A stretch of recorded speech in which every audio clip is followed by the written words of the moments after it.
इस बार मेरे कार्यकर्ता सलूमपुर विधानसभा के 36वीं कौम के कार्यकर्ता आज इस निर्णय से बहुत आहत हैं।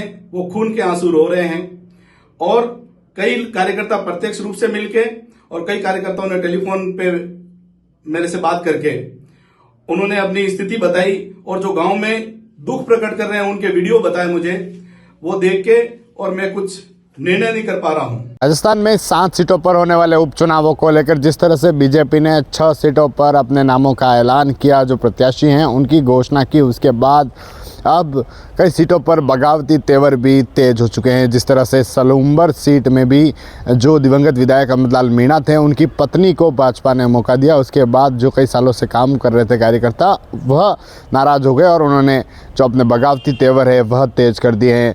रविवार को जो कार्यकर्ता है एक जगह जमा हुए और इस दौरान जो भाजपा के जो टिकट मांग रहे थे भाजपा से नरेंद्र मीणा, वह रो उठे और जब कार्यकर्ताओं से मिलने पहुंचे तो पपक पपक पर रो पड़े। और उनका कहना था कि जो पार्टी के लिए उन्होंने कई सालों से काम किया, यहाँ तक कि 2008 में वह चुनाव लड़े थे, उसके बाद पार्टी ने 2013 में अमृतलाल मीणा को मौका दिया। जब से वह उनके साथ रहकर काम कर रहे थे, यहाँ तक कि लोकसभा चुनाव में भी उन्होंने उनके साथ रहकर काम किया, लेकिन पार्टी ने उन्हें जो उनके कार्यकर्ता थे उन्हें खून से रुलाया है।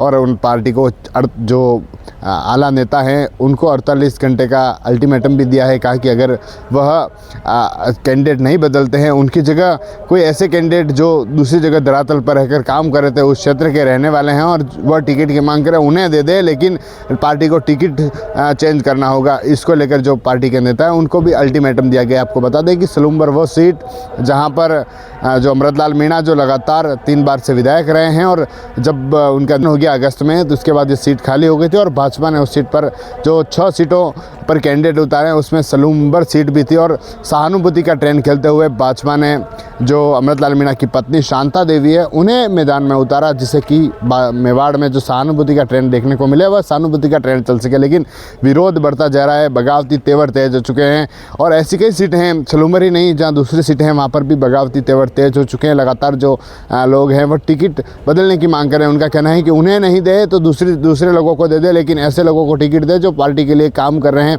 यहाँ तक कि उन्होंने आला नेताओं को चेतावनी भी दी है कि अगर वह टिकट में बदलाव नहीं करते या तो उन्हें नहीं देते हैं तो फिर वह निर्दलीय चुनाव लड़ेंगे या फिर जो कार्यकर्ता कहेंगे वह चुनाव लड़ेंगे। जिस तरह से सलूमबर में अगर बगावती तेवर तेज हो चुके हैं और अगर नरेंद्र मीणा निर्दलीय चुनाव लड़ते हैं तो बीजेपी के लिए गणितें हैं वह पूरी तरह से बिगड़ जाएगी, क्योंकि एक तरफ कांग्रेस वहाँ पर है और तीसरा मोर्चा भारत आदिवासी पार्टी जिसने भी अपना कैंडिडेट वहाँ पर उतार दिया है। तो अगर बगावती तेवर के साथ निर्दलीय चुनाव लड़ लेते हैं तो बीजेपी के लिए बड़ी चुनौती वहाँ पर रहेगी, क्योंकि नरेंद्र मीणा जो वोट काटेंगे वह सबसे ज़्यादा बीजेपी के ही वोट काटेंगे और साफ तौर पर बीजेपी को उस सीट पर नुकसान हो सकता है। TV9 के लिए राजेश टांगी।